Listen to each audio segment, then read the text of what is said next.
If you want to know what love sounds like after 10 years, it's not violins. It's the tidy snap a lock makes when it settles and the door swings true. I'm a locksmith. I spend my days coaxing cylinders that have seen too much, filing keys until the teeth sit exactly where the pins will let them be. People cry when I open things. They hug me when a trunk gives up a wedding dress or a baby stops screaming because the car seat is released. I go home with brass dust in the webbing of my fingers and the kind of tired that makes you say yes to dinner and no to argument. My wife, Mira, is a home editor, which means she makes chaos behave. She started as an organizer pantries, closets, and then graduated to lives. She says she helps people set their narrative. The clients who can afford her cry when she shows them that 37 mugs is a kind of loneliness, that buying matching containers is how you apologize to yourself for not being held. She is tender without being performative. When we met, she looked at my keyboard and said, "Your life looks like an alphabet where everyone gets to be useful." I asked her to marry me 3 months later, which is reckless unless it isn't. We had one serious rift 3 years in. We tried for a baby and lost it at 8 weeks. The doctor said the word common like it wasn't a weapon. Mira packed the tiny onesies in a storage tub labeled spring. I went back to unlocking other people's emergencies. We told each other we were okay until the lie learned to speak our names. Here is how the betrayal started, with blue wax under my thumbnails. If you've never worked a bench, here's your primer. There's a product called Impression Wax Soft Cobalt, used for making a negative of a key when a client wants duplicates but lost the original. You press a blank into the lock, turn it, then inspect the wax for marks where the pins bite. You file, you try again, until the key stops lying. The wax gets everywhere. I wash my hands at work before I come home. But that day, I didn't. I brought the blue with me. It stained the seam of our white sink like a bruise. Mira stood behind me with a dish towel and watched the stain not lift. "You should use gloves," she said. Nice enough to make it an argument anyway. "Gloves make me clumsy," I said. She reached past me for the baking soda. The apartment smelled like cut lemon and hot dust from the heater kicking on for the first time that fall. "You're good at being precise," she said, scrubbing. "I'm good at removing evidence." I kissed her shoulder and she let me, but didn't lean into it. That was the first sign I ignored, the way her body had started to accept contact like a favor. The second sign was a request. She asked if I could rekey 3 townhouses in a cul-de-sac called Caraway Court on short notice. "Clients of a client," she said. "They fired their housekeeper and feel unsafe." I quoted a rush rate. Mira nodded without bargaining. I showed up with my toolbox and the polite smile you wear when you're turning someone else's fear into a billable hour. The townhouses were identical faces wearing different lipstick. I did my work while Mira drank tea at the island with a woman named Laura, who had the kind of ponytail that says, "I treat personal crises like work." The third house belonged to Nate, single, tech, the sort of handsome you only see when he's already looking at you. "Do you do high-security systems?" he asked, smiling the way some men shake hands, overly interested, handsomely bored. "Do you need one?" I asked. He looked at Mira and then back at me. "We were thinking about it," he said, using a plural I assumed meant cul-de-sac, and not Mira and me, because the world is kinder when you let it be. In the third house, a door led to the garage where an old wooden workbench sat with a vise that made me nostalgic for my grandfather. On the pegboard, in neat rows, hung tools that had been arranged by a person who wanted to impress someone with their ability to arrange tools. Mira wandered in while I tested the latch. She touched a chalk line reel like you would touch a pet you grew up with. "You still smell like brass," she said softly. "You still smell like almond," I said, which is how we say I love you when our mouths are full of chores. 2 weeks later, the cul-de-sac had a break-in. Third house, a back window. Insurance needed a damage report. The police needed a locksmith so the victim could stop leaning a chair under the doorknob like a cartoon. I recognized the address. When I got there, Nate stood in the driveway with the posture of a man who would cry if the situation made it permissible. Mira held a clipboard. She had been organizing his emergency response, a phrase that sounded like marketing until you saw his hands shake. Inside, drawers had been pulled out and set on the bed, which is the thing movies get right about real break-ins. The thieves are cruelly polite about the mess they leave. The TV was untouched because thieves pay less attention to what can be pawned than what makes a ledger vulnerable. Staged, I said before I could stop the professional part of my mouth. No one wins by taking underwear and leaving the PS5. Don't, Mira said gently, and her use of the word felt like an elbow in a crowded train. At least the locks held, I said, because I wanted to be useful and small. Yeah, Nate said. Thanks for that. That night, Mira asked me not to tell anyone I'd rekeyed the houses. Clients are jumpy, she said. They'd rather the rumor be, we're unsafe, than we needed to be safer and hired a guy, privacy optics. Privacy optics, I repeated, and tried to turn it into a joke. It tasted like a business plan. 2 months later, after I had stopped replaying the cul-de-sac in my head, the burglary 3 streets over made the news. A retired teacher. No forced entry. Jewelry gone, laptop gone, one old photograph album left open on the bed like a warning. My phone buzzed. Do you know her? M. I didn't. Mira did. She's a friend of a client, she said. I can help her with the insurance. Should I rekey? I asked. Already handled, Mira said. I brought a vendor. I'm a vendor, I said too fast. Mira smiled and set her hand on my jaw. You're my husband, she said. I don't want you in every sadness I am hired to escort. I tried to let that sentence be a kindness. The blue wax under my nail bed said otherwise. In January, we had a snow that made our city claustrophobic. Locks grind in cold, metal shrinks, doors misremember how to behave. I worked until my hands split. I came home to a bathtub full of hot water and Mira asleep on the tile with a book over her face like a lid. I lifted her, she woke, we laughed. I told her about a woman who had put her spare key in a Pringles can that some enterprising squirrel stole. She told me about a client who cried when she told him he could throw away the brown spices from 2009. We were tender, and then we made love the way exhausted people make it without theater, grateful for the animal at the center of everybody. After, she lay with her ear on my chest and said, Your heart sounds like a door latch when it finds home. I said, That's bleak and also perfect. She smiled. Her eyes were beautiful. I had not noticed lately how often they looked somewhere else when we were in the same room. The affair revealed itself in February, in a drawer in Mira's office where I was looking for stamps. Inside, neatly coiled, were 3 silicone key molds. Blue, U-shapes holding the ghost of teeth. Not from my bench. My wax is old school, crumbly. These were the kit kind you order in a box with an app. Underneath, in a manila envelope, a sheet of paper with numbers and abbreviated street names. Some I knew from my ledger, others I didn't. At the bottom, in Mira's handwriting, Do not duplicate. I sat on the floor with the envelope in my lap and felt my body go through the roller coaster of explanations. It's for clients who forget their keys. It's for marketing. It's for a piece she's writing about domestic safety. It's none of my business. Those are all reasonable until they're not. The blue molds had a dust on them that wasn't house dust. It smelled faintly like cedar. I put everything back exactly as it had been. I was precise. When Mira came home, I watched the loop of hair at her temple stubbornly refuse gravity and thought, I know how to fix that. Then did not reach out. The next night, she had a late consult.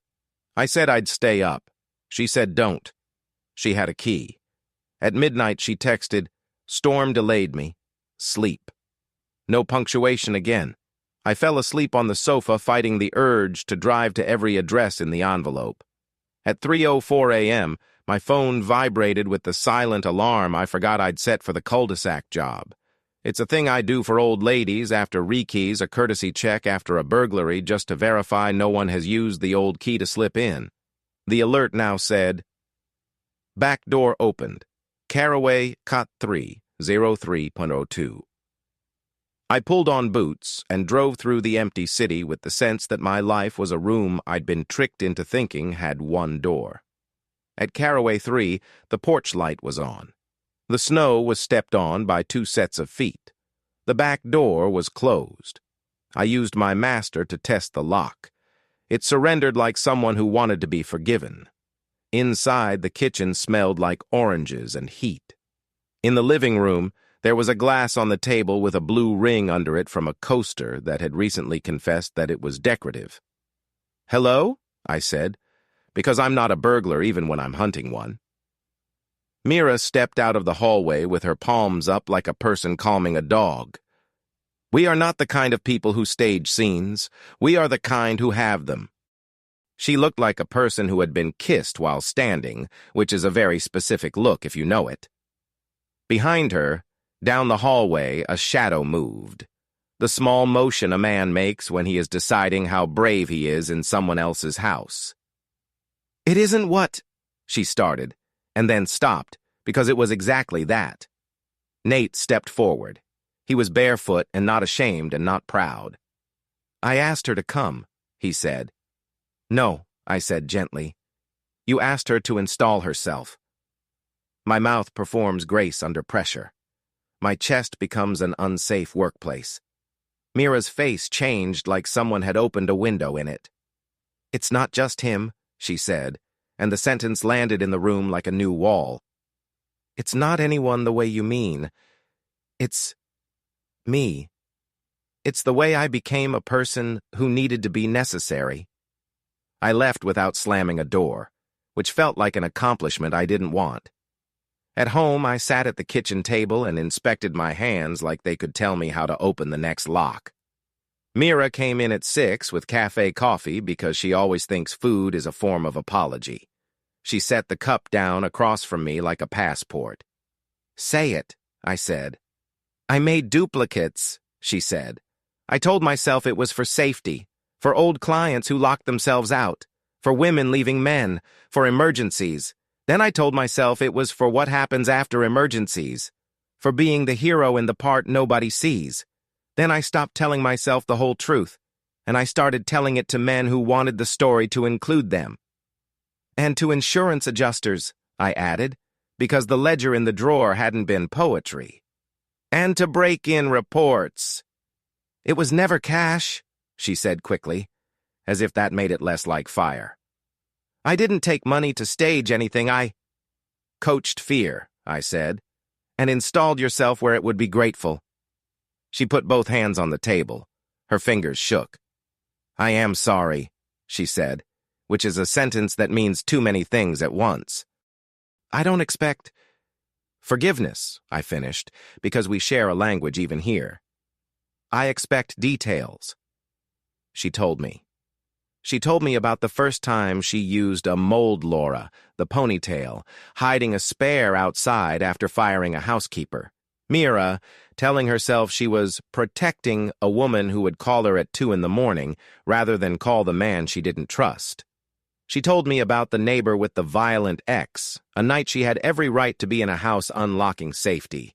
She told me about a man who cried on her couch and texted her later that he'd slept for the first time in months, and how she kept showing up because she had been needed and had not metabolized the difference between need and want, since our baby didn't arrive. She also told me about Nate. That one started with a mold and became a kiss, and then became a room she entered whenever she pretended to be working late. "Was it ever just sex?" I asked, because men ask that like a shield. "It was just trying to be the version of myself I liked being in other people's houses," she said, "with him in the middle of it. And me at the edges," I said. She nodded without a show of tears. Mira has always been good at not giving me the version of pain that makes me feel noble. We separated. Not a theatrical break, a practical one. I moved into a room over my shop, the second-floor office with a cot and a bathroom as old as my grandfather's laughter. The city sounded different from that window. The alley's chorus of recycling and raccoons was a more honest lullaby than I'd had in years. We told no one because we didn't know what we were saying yet. For 1 month, we were polite. During that month, 3 different clients called asking me to quickly check their locks because Mira said you're the kind of man who makes houses sleep. I did the jobs. I also looked for blue wax on every threshold like a superstition. In my shop, there is a pegboard with keys that don't belong to anyone anymore. People move, die, stop paying. I throw the paperwork away, but keep the metal and archaeology of former doors. One slow Thursday, I took 3 of those keys down and pressed them into a tin of fresh blue wax from a kit I ordered in a moment of wanting to understand the part of my wife I refused to know. The house smells like metal and Windex when I do that. It smells like trying to be God. On Friday night, a fire started in the cul-de-sac. 3rd house. I watched the smoke from my shop. The glow was the kind that makes everyone a neighbor. Sirens found the right street. Firefighters did the choreography of brave people. I drove anyway because my body believes it is relevant to every emergency I've ever met. The crowd made that noise crowds make when they don't know where to put their hands. Laura stood barefoot in her driveway with a blanket and a small, tidy rage. Nate sat on the curb with a burn on his forearm. Nothing dramatic. The kind that will keep you honest for a week. Mira was there. Not a shock. She organizes people in disasters for a living. She had a clipboard and a mouth that knew who needed where. When she saw me, she didn't look away. She pointed at the 3rd house and said, "Back door is jammed, the cat's in the laundry room." There are sentences that control men with tools. "Show me," I said. Inside, smoke had laid a gray hand on every surface. The back door's deadbolt had failed half-thrown. The heat had warped the metal and time had lost interest. I worked the cylinder by feel because sight lies in smoke. The cat yowled in a way that made me picture a small body you have talked trash to and loved for years. The lock gave. Doors are honest even when they fail. A firefighter took the carrier with a nod that felt like forgiveness for sins I'd not confessed. When I came back outside, a policeman was asking Laura about access. She pointed at me. "He installed the new locks," she said. The officer turned and had that look cops get when the world is both simple and not. "Can anyone besides you open these doors?" he asked me. "Anyone who tries hard," I said, which is both true and unhelpful. Mira took my elbow. "Walk," she said, and we did, to the edge of the cul-de-sac where the smoke thinned into regular air. "I didn't start the fire," she said immediately, which is either exactly what you say when you did or exactly what a person in a bad story gets accused of unfairly. "I didn't say you did," I said. "I'd ask what you did do." "Gave a man a key to a life he wanted to rehearse," she said. She looked surprisingly old for the first time since I've known her. Not in a cruel way, in the way a person looks when they finally belong to their own age. I don't know how to stop making emergencies to be useful inside of. "You could start by not having keys to other people's doors," I said, which even I heard as a cheap line. We watched the firefighters make order out of flame. Nate looked at me from the curb with a face that held both gratitude and the stubbornness of someone who still believes the person who hurt him is the person who can fix him. "I'll tell him to stop calling you," Mira said, following my gaze. "This was not your job to be inside of." "It was my job," I said, "just not my life." We did the paperwork of leaving each other after that. I stayed over the shop. Mira moved into a rented studio near the river with windows that made everyone who visited say, "Look at that light," as if light is moral. She kept the business and stopped taking clients who wanted her more than they wanted less stuff. She sent me a photo of the silicone molds in the trash with today's newspaper pressed against them like proof of life. The more complicated betrayal didn't end with the affair. It ended with the ledger. In late spring, an insurance investigator came into my shop with a notebook and good manners. He asked small questions about Caraway Court, about my timeline for rekeys, about the day I changed the deadbolts. I answered exactly. When he left, I called Mira. "They're going to look at your invoices," I said. "I know," she said. Her voice was steady. "They should." A week later, she sent me a link. A blog post, her business website, a confession without the word. "We don't keep keys." That was the title. The post wasn't dramatic. It didn't have a thirst for sympathy. It laid out policies and boundaries like a person laying place settings at a table they hoped wouldn't turn into a trial. She wrote, "If I've ever made you feel safer because I could enter, I misunderstood my job. My job is to leave and let you keep the door." I cried reading it. Not because of the apology, because she had finally stopped making an emergency a personality. I thought the story would end there. It doesn't. It ends with a ledger that wasn't hers. At my shop, in the drawer where I keep keys that don't belong to anyone, I found one I hadn't put there. A brass schlag, with a piece of tape on the bow labeled with our old address. Freshly cut. I didn't cut it. I drove to the apartment we had shared. The super let me in because I had rekeyed the building, and he is the kind of lazy kind man who assumes I'm supposed to be everywhere. Inside, the new tenants had a couch that looked like it had been designed for a larger room than this one. On the windowsill, there was a little blue smear like half a planet. It might have been paint. It might have been wax. On the counter, under a magnet shaped like a banana, mine, was a note in Mira's handwriting. "Keys are how I loved. Doors are how I lied. I'm learning to knock." It's not a perfect sentence. It's exactly true. Months later, I was called to a school to open a teacher's filing cabinet after the lock seized because a kid jammed a pencil in it. The cabinet gave up, the teacher clapped, the kid cried, we laughed. On the way out, I saw a lost and found bin. Inside, between a scarf and a superhero lunchbox, was a key on a ribbon. Not a house key, a diary key, the thin kind that sells with every fear. I left it there. Some doors you should keep closed. Some you should let their owner open when they're ready. Last week, a client asked if I could make a key off a photo. People ask for magic like that all the time. I said no, because I will not be that kind of story anymore. He insisted. I made him a tea while I told him how locks want to be ethical. I said it with a straight face and didn't hate myself. Sometimes Mira sends me pictures of sunsets she organizes on rich people's walls. Sometimes I send her a photo of a neat row of replaced cylinders and the caption, "Everyone went to bed." We are not together. We might never be.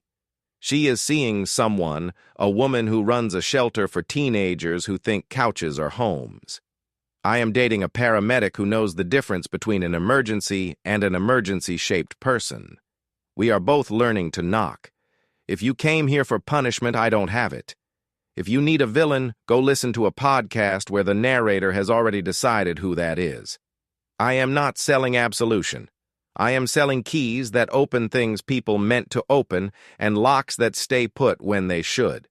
Here is my rule. Learned too late and saved like a spare in a place I won't forget. Don't keep a copy of someone else's life unless they have asked you to, sober, twice. If you're the kind of person who loves by entering, learn to love by waiting on the mat. If you're the kind who loves by locking, learn to love by handing over the tools and standing back while they practice. Last night, I rekeyed a door for an older woman whose husband died in the chair he always pretended was comfortable. She stood behind me and told me how he used to shake the newspaper like a man trying to dry a bird. The cylinder clicked into place, clean and new. I gave her 2 brass keys and was about to launch into my usual speech about not leaving one in the mailbox when she lifted one key to her lips and kissed it. "Never again," she said. I don't know what she meant. I don't need to. On my way home, I stopped by the river and watched 3 teenagers practice skateboard tricks until one of them landed something that might as well have been flight. He stood there with his hands open as if he'd caught a door swinging the right way. The city smelled like rain and warm stone. I reached into my pocket and found a spare I had forgotten was there. I threw it into the river because sometimes the right thing to do with a key is to let it be a weight. I'm a locksmith. I spend my days making sure doors know who belongs. My wife loved like a key and then learned to love like a knock. I was betrayed by a body and by a habit and by a woman whose job was to edit homes into honesty. I am not proud of what I missed. I am proud I did not pick the lock on the version of us that should stay closed. Tonight I will sweep brass dust into the small pan I keep under the bench, wash my hands, and check under my nails for blue.